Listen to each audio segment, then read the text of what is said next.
याद है राधा भाई, जब जब तुम काशी पर कोई ज्यादती करती थी और मैं तुम्हें रोकने की कोशिश करता था, तब तब तुम मुझे कोई ना कोई बहाना बनाकर अपनी उस ज्यादती को सही सिद्ध करने की कोशिश करती थी। तुम्हें याद है, मैं तब भी तुम्हें यही कहता था कि तुम्हारी और काशी की इस खींचातानी में जीत चाहे तुम्हारी हो या काशी की, पर जिस दिन बाजीराव को सच का पता चलेगा, उस दिन तुम्हारा रिश्ता ही हार जाएगा। पर मैं भी गलत था, क्योंकि मुझे लगता था कि सास बहू के रिश्ते की हार होगी, परंतु तुम्हारी जिद के कारण आज तुम्हारा मां बेटे का रिश्ता ही हार गया राधा भाई।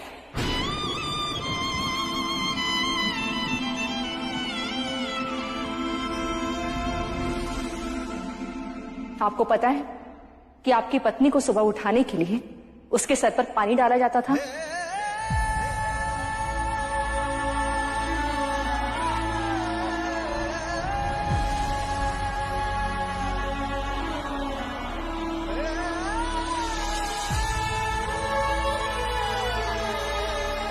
फिर तो आपको यह भी पता होगा कि आपकी पत्नी को तहखाने में बंद किया गया था।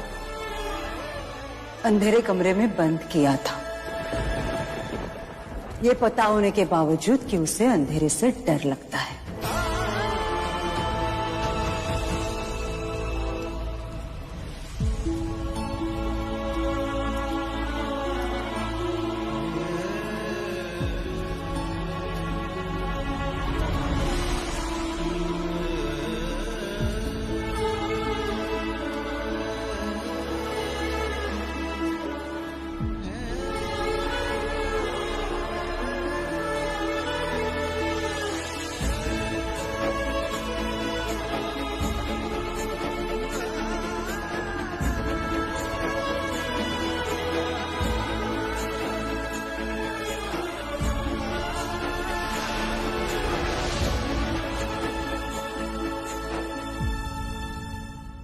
और बहू घर की इज्जत होती है, और घर की इज्जत समेटी हुई अच्छी लगती है, भागती कूदती दौड़ती हुई नहीं।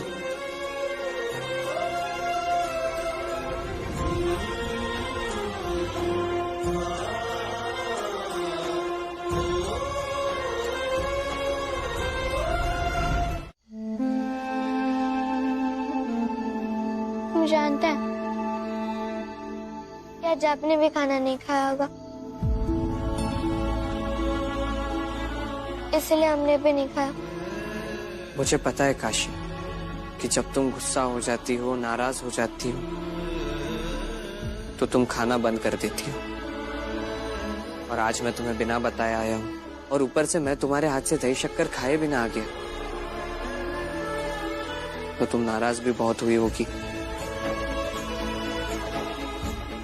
इसलिए आज मैंने भी खाना नहीं खाया। इस मामले में हम दोनों एक जैसे हैं, दोनों भूखे। आपको पता है, हमारी दोस्त गंगा कहती है कि जब भी किसी की याद आए तो उसके साथ बिताए गए सबसे अच्छे पलों को महसूस करो, तो अच्छा लगता है।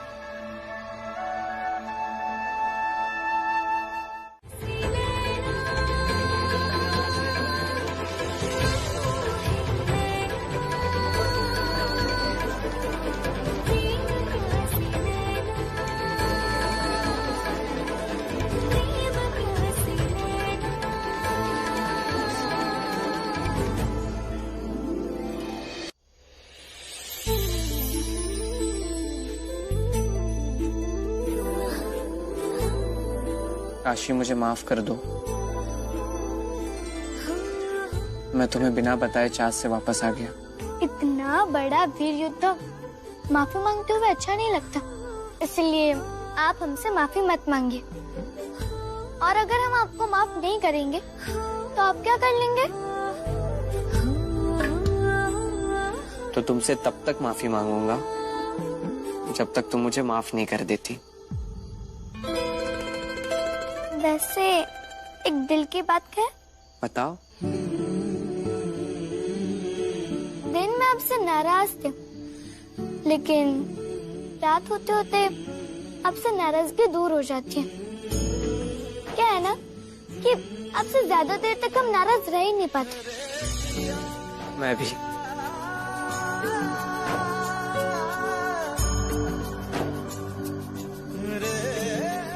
लेकिन काशी, अब बात तुम्हारे सम्मान की है, इसलिए जब तक तुम्हें इस घर में सम्मानजनक जगह सुनिश्चित नहीं की जाती, मुझे ये लड़ाई लड़नी होगी। मैं लड़ूंगा, अपनी पत्नी के सम्मान के लिए लड़ूंगा, फिर सामने चाहे कोई भी हो। जब तुम छोटे थे तो मैं अपने हाथों से खिलाती थी और तुम जिद करते थे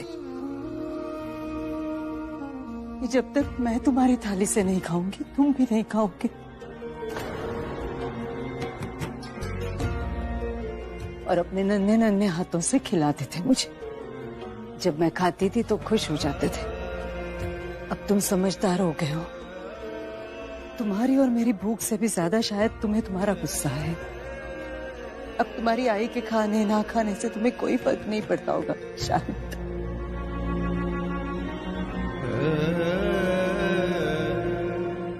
किंतु बाजी, अच्छी हूँ बुरी हूँ जैसी भी हूँ, आई हूँ तुम्हारी।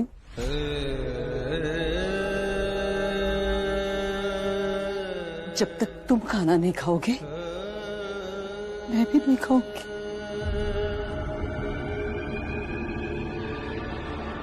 खा लो।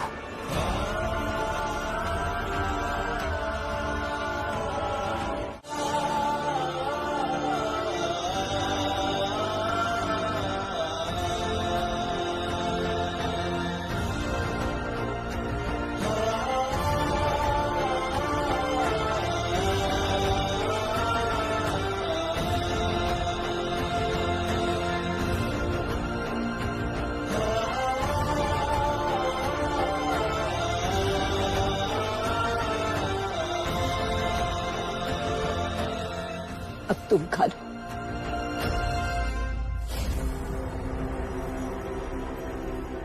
मैंने आज तक कभी भी आपको जानबूझकर तकलीफ देने के बारे में नहीं सोचा, और आज भी अगर मैं खाना नहीं खा रहा हूं तो इसलिए नहीं क्योंकि मैं आपसे नाराज हूं, बल्कि इसलिए क्योंकि मुझे पूरा भरोसा है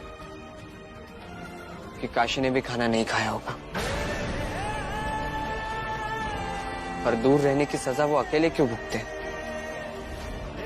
इसलिए अब जब भी खाऊंगा उसके साथ ही खाऊंगा।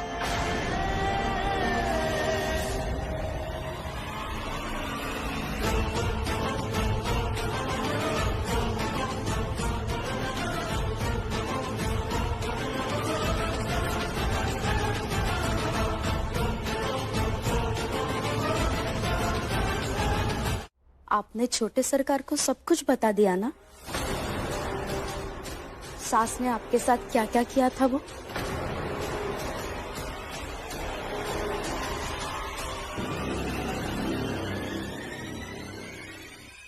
हमने क्या बता दिया कावेरी काकी?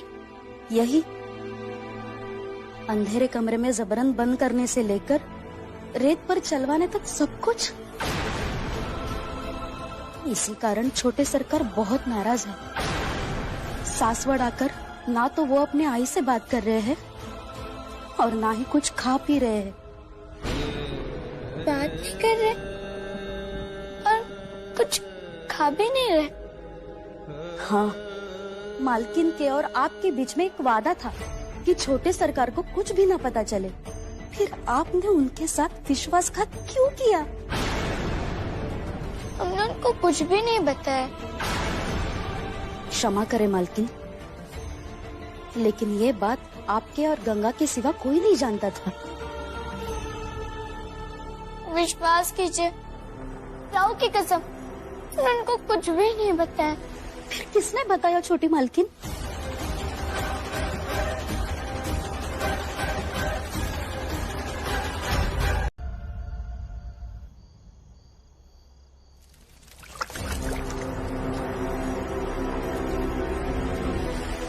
बाजी,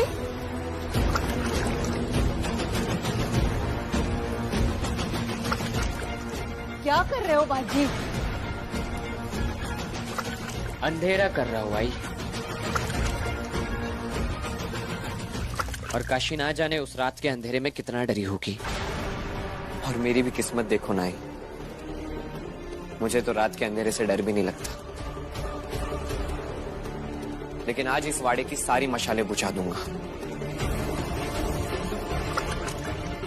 सासवड़ अकेले तुम्हारा नहीं है बाजी। सिर्फ तुम नहीं तय करोगे कि क्या करोगे और क्या नहीं, समझे? आई, आपको जो जो मशाले जलवानी है जलवा लीजिएगा बात है, लेकिन अभी तो मुझे बुझाने दो, ताकि उस रात के अंधेरे का कर्ज जो आप पर है वो मैं उतार सकूं।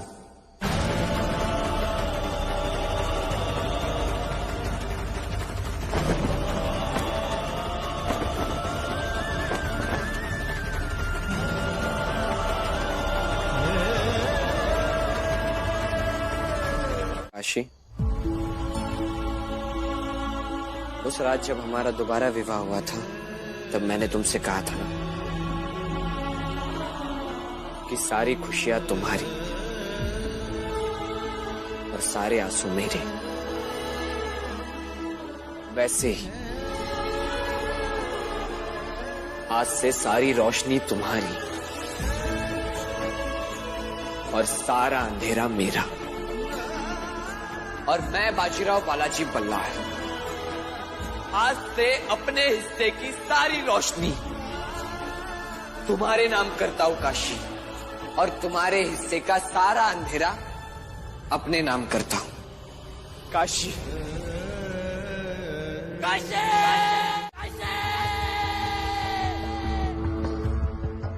आई, ये सब क्या हो रहा है? भाव ऐसे रात भर पागलों की तरह चिल्लाते रहेंगे क्या? पागल की तरह नहीं, पागल ही हो गया है तुम्हारा भाव। नहीं आई, पागलपन नहीं है ये। हाँ आई, ये भाव का काशी भाभी के प्रति प्रेम है। तो जाओ कहो अपने भाव से। वैसे तो वो अपनी तमाम रोशनी काशी को दे रहा है। तुम सब भी दसों दिशाएं, हवा, पानी, आग सब अपनी भाभी को दे देना कि तुम मेरे सामने तमीज से पेश आना, समझे? आई, समझ नहीं आ रहा है कि आप काशी भाभी के प्रति ऐसा क्यों सोचती हैं? कावेरी को आने दो, फिर बताती हूँ मैं तुम्हारी काशी भाभी के बारे में ऐसा क्यों सोचती हूँ। मालकिन,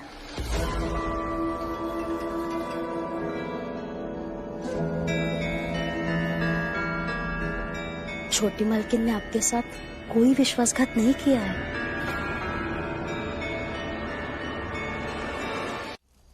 ये खत छोटी मालकिन ने आपके लिए भेजा है और ये दूसरा छोटे सरकार के लिए। दीजिए मुझे कावेरी ताई, मैं भी तो देखूं कि काशी भाभी ने कौन सी नई नौटंकी इस खत में लिख कर भेजी है।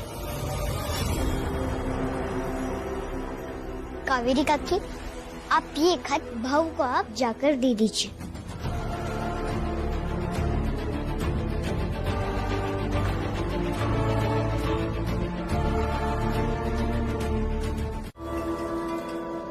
छोटे सरकार, मुझे भूख नहीं है, मुझे खाना नहीं खाना। छोटी मालकिन ने आपके लिए ये खत भेजा है।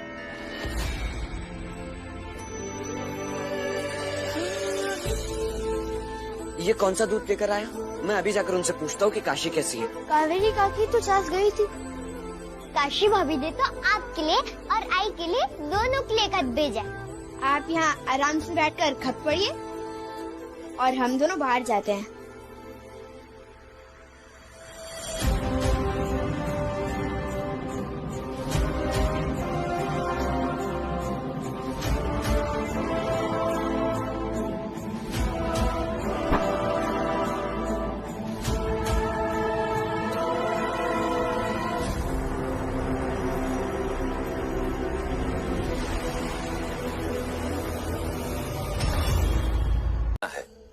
कि बात करने से ही बात बनती है, परंतु तुम्हारे आचरण से ऐसा लगता है कि तुम इस बात में विश्वास नहीं रखते। तभी तो अपने इलाके की प्रजा से अनधिकृत रूप से कर वसूल रहे हो और हमारे बार बार कहने के बाद भी छत्रपति शाहू महाराज की अधीनता स्वीकार नहीं कर रहे। भूल तो किसी भी व्यक्ति से हो सकती है, लेकिन हर व्यक्ति को उसकी भूल सुधारने का एक अवसर अवश्य मिलना चाहिए। और दामाजी थोरात, मैं आपके लिए वही अवसर बनकर यहां तक आया हूं, आपका भाई बनकर, शत्रु बनकर नहीं। मेरी बात मान लीजिए और छत्रपति शाहू महाराज की अधीनता स्वीकार कर लीजिए। मैं ये सुनिश्चित करूंगा कि वसूले गए कर की धनराशि में से एक बड़ा हिस्सा आपको भी मिले। निर्णय आपका है। लेकिन हम आप पर विश्वास कैसे करें कि आप हमसे एक भाई की तरह बात करने आए हैं? इतिहास खंगाल कर देख लीजिए। बालाजी विश्वनाथ बल्लाड़ ने आज तक कभी भी किसी को धोखा नहीं दिया, ना ही कभी किसी के साथ छल किया है। तो आपके साथ क्यों करूंगा? तो हमें भी विश्वास दिलाइए। कैसे? अगर आप सपरिवार कल दिन में हमारे यहाँ भोजन करेंगे तो इससे हमारे अंदर विश्वास पैदा होगा। और हाँ, साथ में बाजीराव को भी लाइएगा, क्योंकि बहुत सुना है हमने उसके बारे में। देख भी लूंगा। ठीक है दामाजी, यदि हमारी इस राजनैतिक संधि के लिए हमारे परिवारों का साथ में बैठकर भोजन करना अनिवार्य है तो यही सही। आपसे कल दिन के भोजन पर भेंट होगी।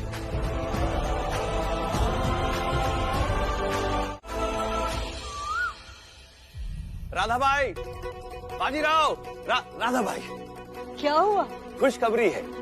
दामाजी ने बात मान ली आपकी? हाँ, उन्होंने शाहू महाराज की अधीनता स्वीकार कर ली है और इसीलिए आज दिन के भोजन के लिए मुझे सपरिवार आमंत्रित भी किया है। सब लोग जल्दी से तैयार हो जाओ। चलो। क्षमा करे बाबा, लेकिन मैं साथ नहीं आऊंगा। काशी के बिना मुझे अपना परिवार अधूरा लगता है। तो फिर हम सपरिवार कैसे जाएंगे? तमीज मत भूलो बाजी, अपने आई बाबा से बात कर रहे हो। नहीं आई, मैं नहीं भूल रहा हूँ और ना ही मैं भूल रहा हूँ अपने कर्तव्य। सुबह से शाम तक जो काम मैं पहले करता था वही काम मैं आज भी करता हूँ। और अगर उसमें रत्ती भर की भी कमी आपको लगती है तो आप मेरी जान ले लीजिए। लेकिन काशी के बिना जो अधूरापन है उसे मैं झूठ बोलकर कैसे पूरा कर दूं? इसलिए मुझे मेरे हाल पर छोड़ दीजिए। आप सब चले जाइए। और बाबा, आपने मुझे कहा था ना कि मैं साथ नहीं चलूं, तो अब मैं कह रहा हूं कि मैं आपके साथ नहीं आऊंगा।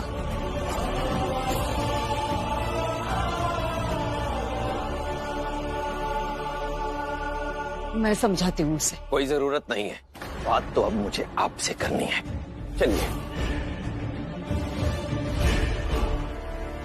पता नहीं काशी के कारण इस घर पर कितनी नौटंकी होगी। काशी नहीं अनुबाई, काशी भाभी, ढंग से बात किया करो। अभी और बर्दाश्त नहीं किया जाएगा अनुबाई। तो क्या तुम लोग काशी की वजह से मुझसे युद्ध करोगे? खाओ का धक्का क्यों मारा?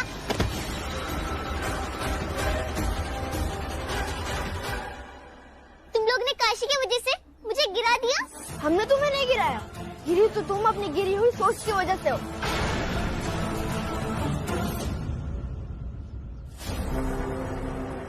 अपने बेटे की शक्ल देखी आपने? कैसी उतरी हुई शक्ल लेकर घूम रहा है बाजीराव। मैं अब अपने बाजीराव की ऐसी उतरी हुई शक्ल और नहीं देख सकता। मत देखिए, किंतु मुझे दोष मत दीजिए। जो कुछ हुआ है उसके लिए केवल मैं जिम्मेदार हूँ। कोई मैं जिम्मेदार हूँ, मुझे कोई फर्क नहीं पड़ता। मैं केवल अपने घर में सौहार्द का वातावरण चाहता हूँ, ये कलह और कलेश नहीं। क्या कहा था आपने कि आप सब कुछ संभाल लेंगी? तो संभालिए फिर। और दामाजी ने हमें भोजन पर सब परिवार आमंत्रित किया है, तो हम सब परिवार ही जाएंगे। ठीक है, बाजी को समझाती हूँ, साथ चलने के लिए तैयार करती हूँ। उन्हें यह साथ चलने के लिए तैयार करने से बात नहीं बनेगी राधा भाई। हल खोजना होगा उस समस्या का जिसे आपने उत्पन्न किया है अपने हट के कारण। आप बार बार मुझ पर आरोप मत लगाइए। और अगर आपको लगता है कि जो कुछ हुआ है उसके लिए सिर्फ मैं जिम्मेदार हूँ, तो मैं ही घर छोड़कर चली जाती हूँ। फिर बुला लीजिए आपकी लाडली काशी को और सुबह दोपहर शाम सासुओं से उसकी आरती करवाते रहिए।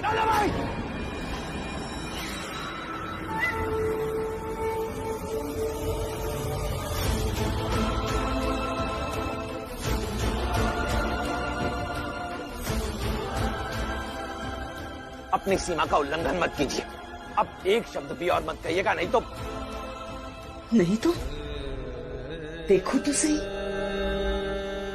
इस नहीं तो में इतने सालों का मेरा प्यार कितना कम है और अभी अभी आई नई बहू के लिए समर्थन कितना ज्यादा है।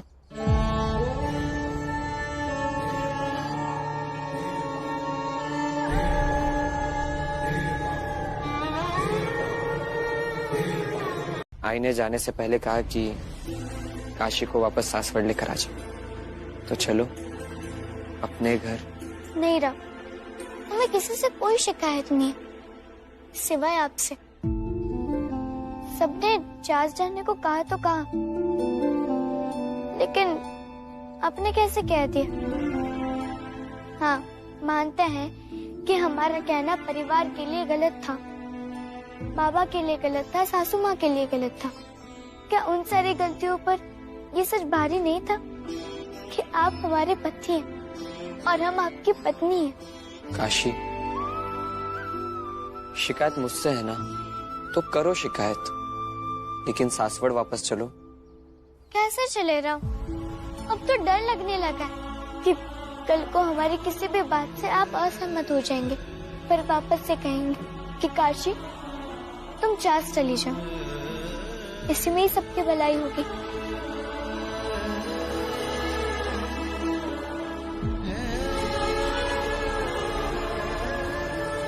काशी, मुझे सौगंध है,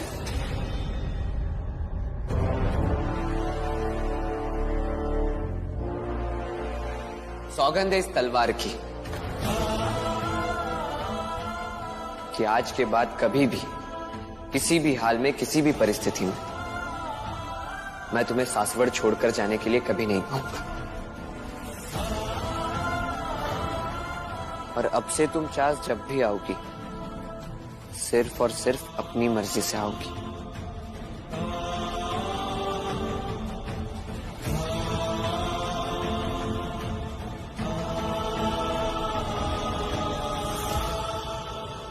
छोटी, तुम समझते हैं कि रामचंद्र भाऊ को आपने ही बताया होगा कि चास की सीमा के बाहर सासवड़ से आए हुए हर संदेश को, हर व्यक्ति को रोक लिया जाए, क्योंकि रामचंद्र भाऊ आज से पहले कभी भी अपनी लाडू की खुशी के खिलाफ नहीं गए और इसीलिए बड़ा विश्वास था ना आपको कि आप शर्त जीत जाएंगे, लेकिन फिर भी आप ये शर्त हार गए। लाडू, सासवड़ जाने की तैयारी शुरू करो। लाडू, अब तो जिद छोड़ दो, मान जाओ।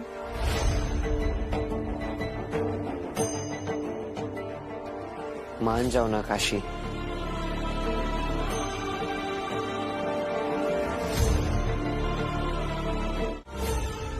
दामाजी, भोजन तो अत्यंत स्वादिष्ट है।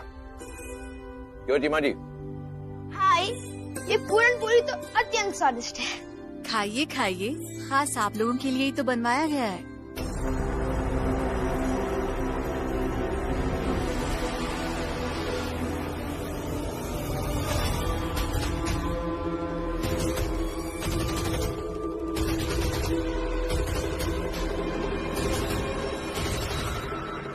राधा, ऐसा लग रहा है इन्होंने खाने में कुछ मिला दिया है।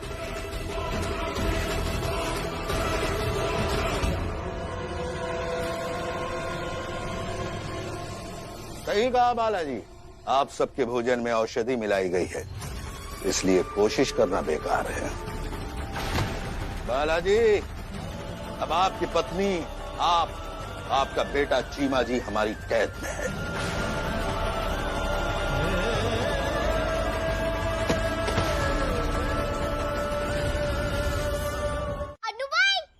अनु भाई, जल्दी आओ, भाऊ और भाभी आ गए। कावेरी काकी, आप भी चले।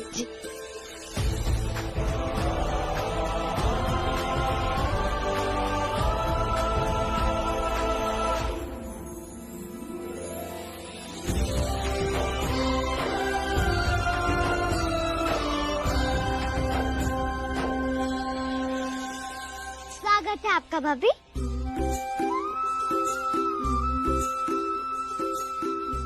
अनु भाई, आप भी हम सबके साथ भाभी का स्वागत कीजिए। मैं क्यों करूं स्वागत? मैं स्वागत नहीं कर रही।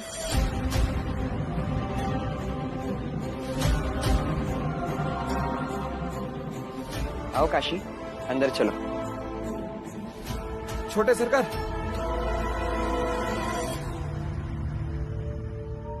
पेशवा सरकार, पेशवेन बाई और चिमाजी को दामाजी ने धोखे से कैद कर लिया है।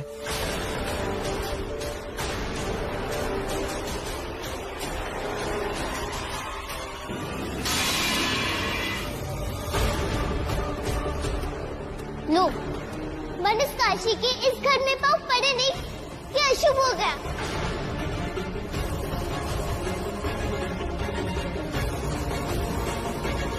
ये खबर आपको किसने दी और कहाँ है वो लोग? कहाँ कैद किया उन्हें? दामाजी का दूत आया है संदेशा लेकर। उन्होंने आपसे अकेले मिलने के लिए कहा है। अकेले में? जी। राव, हम भी आपके साथ चलते हैं। काशी, तुम अंदर जाओ, मैं अभी आता हूँ। कहाँ जा रही आप? भाऊ जा रहे हैं ना, तो उन्हें जो करना होगा वो कर लेंगे और समझ लेंगे। आप अगर बीच में खुदोगी तो बनता हुआ काम बिगड़ जाएगा। चुप अनु, मेरी बात सुनो। दामाजी ने चाहे जो भी संदेशा भेजा, लेकिन अपने परिवार की हिफाजत के लिए मैं कुछ भी करूंगा। बाबा यहाँ नहीं, तो इस समय वाड़ी की जिम्मेदारी राव पर है, इसलिए ये जिम्मेदारी हम पर भी आती है। और इस मुश्किल वक्त में हम भी बराबर के हिस्सेदार हैं। हमें नहीं पता कि इस परेशानी का हल कैसे निकलेगा, लेकिन ये जरूर जानते हैं कि इस परेशानी में हम हर कदम राव का साथ दे सकते हैं और देंगे। इसीलिए आप लोग चिंता ना करें, हम और राव मिलकर कोई ना कोई रास्ता तो अवश्य ढूंढ लेंगे और राव पूरी हिफाजत के साथ सबको वापस ले आएंगे। काशी, अब मैं जा रहा हूँ और इस वाड़ी की पूरी जिम्मेदारी तुम पे सौंप के जा रहा हूँ। चलो सैनिक।